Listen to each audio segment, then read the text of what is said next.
Welcome back. Joining me now from Napa Valley is our special guest chef, Cheryl Forberg. It's so great to have you in St. Louis. Thanks for having me, Barbara.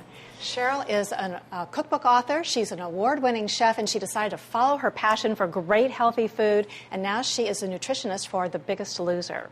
Must be really interesting. I love it. I absolutely love my job, and it allows me to combine my background as a professional chef and a registered dietitian to create recipes that are really healthy but also scrumptious. So we are going to make one that is a condiment that uses avocados. Very unique to do that. So tell us about your Asian avocado mayo. Yes, I did a lot of condiment recipes in my book, Flavor First, because I found that so many Americans try to eat healthy, but they sabotage themselves with condiments because they're putting on too much mayonnaise or ketchup or really fattening salad dressing. So I tried to create some really simple condiments, and I'm going to show you one of my favorites today called Asian avocado mayonnaise. All right, and we used avocado. Avocado, yes. I'm using avocados from Mexico, which is what I always choose because they're available year-round. Perfect. And I like to tell people a few quick tips on how to choose an avocado. You want to be sure that it's heavy in weight for its size. Okay. It's blackened a little bit and has a pebbly texture, and it gives a little, but you don't want it to be too mushy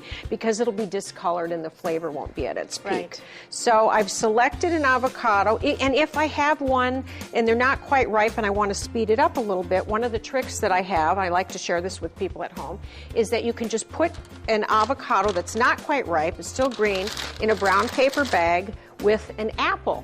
Oh, you can use the same trick for bananas, wrap it up, and the natural ethylene gas from the apple will speed up the ripening of the avocado. Okay, and it takes just a day or so, right? Just a day or so, right. So I'm going to show you how to peel and seed the avocado. So I just taken a knife and I go around the avocado like so, twist it, and voila. Oh, that's beautiful. Perfectly ripe. This beautiful color tells us that there's a wonderful plant chemical inside. Oops, I'm going to use a bigger knife. A plant chemical called lutein, which helps promote eye health. So I'm just going to twist the pit out. Okay. There we go. And now I'm going to just take a little bit of seed and I'm going to scoop this out. I like to use a large spoon like this. And I am going to see perfectly ripe avocado. I'm actually going to plop that right in the food processor like this. When it's nice and ripe, it comes away from the skin. Exactly. Easy, right? It's beautiful, beautiful, beautiful. Okay, so I'll toss that in, and now I'm going to add a few other ingredients. I'm going to add a few tablespoons of warm water. Want to be sure it's warm. A little bit of rice wine vinegar. I like to use sushi ginger, which is available in a jar like this. It's a little different. It's a little different. This is what they kick of flavor? Yeah, absolutely, and has a nice little crunchy texture. They serve this in sushi bars. I like to use this in my Asian mayo. Whoops, a little bit too much, but that'll be fine. And a little extra spice. A little bit extra spice and crunch. A little bit of Dijon mustard. Just going to squirt that right in. I'm going to use low sodium soy sauce. I want the flavor, but not quite all the salt. And then just a little bit, about a half a teaspoon of toasted sesame oil for a really rich flavor. Okay. So now I'm just going to put the cover on. For heaven's sakes, there we go. Turn it on. I'm just going to blend this for a minute or so until it's perfectly smooth. Right. And that's it. It'll be ready. It's very easy. Very easy. Now this is ready to go.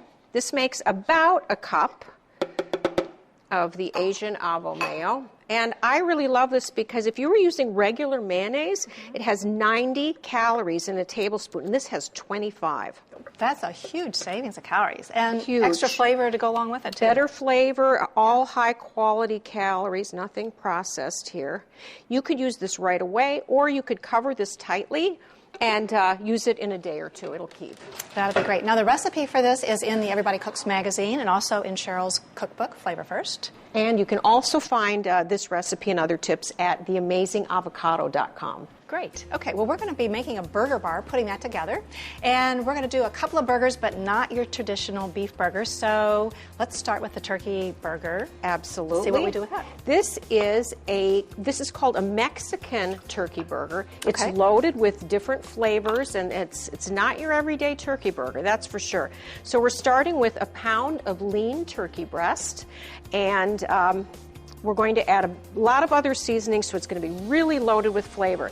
The first ingredient I'm actually adding is quinoa. I'm going to add a half a cup of cooked quinoa. So that's something that we're familiar with as a grain, but I don't know that we use it so much. Is it like a binder, or what's the function for it? It can be, but I like to use it because it has a nice texture, a nutty flavor, and it's loaded in protein. Okay. So I'm just going to add a half a cup of cooked quinoa. This is what it looks like when it's uncooked. It has, very easy to prepare. Use 2 parts of liquid to 1 part of quinoa. Really Plus easy. It's great. Okay. So I've got the quinoa in here. I'm going to add 1/4 of a cup of shredded, reduced fat Mexican blend cheese. And I don't like to use the fat-free cheeses. A lot of people choose that when they're trying to lose weight, but having a reduced fat blend is still decreased calories, but it melts really nicely. It has wonderful flavor and texture, and everybody loves cheese. Well, yes, and this way you're not feeling like you're giving up things, you're just changing your habits a little bit. That's but exactly what this is all about. Right, small changes. I love that philosophy. And I'm going to add a tablespoon of Mexican or fajita seasoning, so it has a little bit of chili powder, cumin, really, really delicious, loaded with flavor. Okay. And I am always trying to help people increase their vegetable consumption. So we've got some chopped veggies here. We're adding a little bit of chopped cilantro, a little bit of garlic.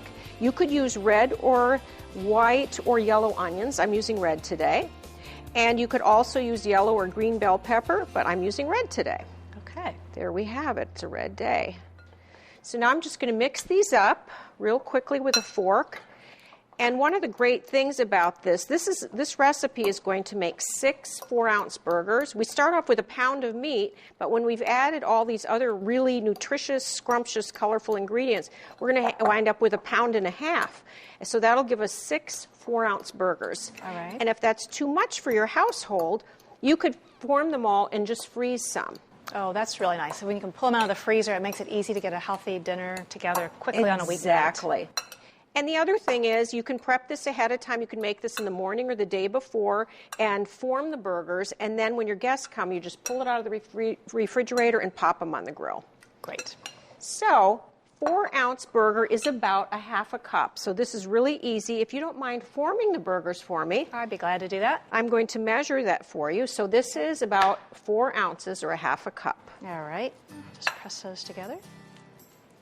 We have 6 burgers. This makes exactly 6. Perfect. Exactly 6. Okay. I can put these on the grill for you. How long do we want to cook these now? 3 minutes on each side is just right. Okay. You don't want to overcook the turkey breast because it's so lean, it'll be dry.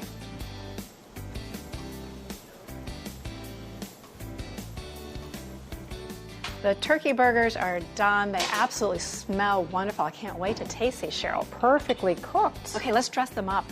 Perfect. Okay, so how are we going to eat our burger? We could eat it protein style and wrap it up on a romaine lettuce leaf, or we can use a nice whole grain bun, which I think I'm going to do today. Okay. And I just wanted to give you a little tip about choosing the right bun. We see this package here that says multi-grain, and that sounds healthy, right? Sounds healthy and delicious. But multi-grain simply means multiple grains. They're not necessarily whole grains. In fact, there's white flour in this package. So instead, I've chosen the package that says 100% whole wheat. That tells me it's all whole grain. That's a good tip. That's the way we want to go. All right. So I'm going to open up my whole grain bun.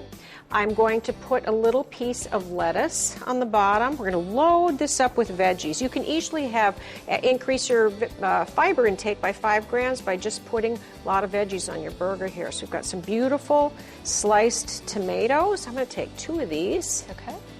And then if you wouldn't mind topping it with a nice burger. Got it. Great.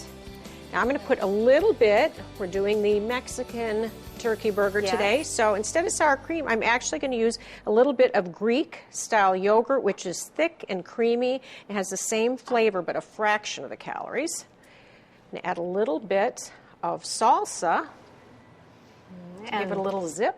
Yeah, use whatever is your favorite one, I suppose. And I'm going to top it with some sliced avocado. Avocado's from Mexico. So I'm going to take my half avocado here, and I'm just going to cut it in a few slices. And 3 slices has about 50 calories. And that is less than a tablespoon of mayonnaise. And you still get that creamy texture and wonderful, wonderful flavor. Well, it just adds a little element of surprise, not the expected burger Absolutely. topping. Good Wonderful. to go. Looks really good. And if we have leftover avocado and you're worried about it turning brown, I get this question all the time. I just take a little piece of plastic wrap and I put it on the cut half and I seal it real well because the little air bubbles in there are what makes it oxidize and turn brown. So now I can stick this in the fridge and it'll stay fresh for another day or two. Okay, that's great. So when you're doing a burger bar, it's nice to have more than one flavor of burger. We have these delicious Mexican turkey burgers, and we also have a recipe for salmon burgers. You'll find that at Dierbergs.com, and they look terrific too. Really, really delicious and moist. And instead, we've got a lot of vegetables on here already, and instead of topping it with sliced avocado, we're going to use the Asian avo mayo that we made earlier today. Okay, let me just add a little bit just of that put then. a little dollop on there. About like that? Perfect. Okay, and spread that around. So There that you will go. be delicious Beautiful. also. Great. All right. Well, you can find the recipe for the burgers at Dierbergs.com. And you can also find this recipe and additional tips at theamazingavocado.com. We hope you're going to have a great time making some of these recipes at home. Cheryl, thanks so much for sharing them with us. Thanks for having me, Barb. It's been great to have you here in St. It Louis. was really fun. We're going to take a quick break, but when we come back, Marianne is going to be grilling the perfect pork chop, and she's serving it with a roasted poblano pesto, so stay tuned.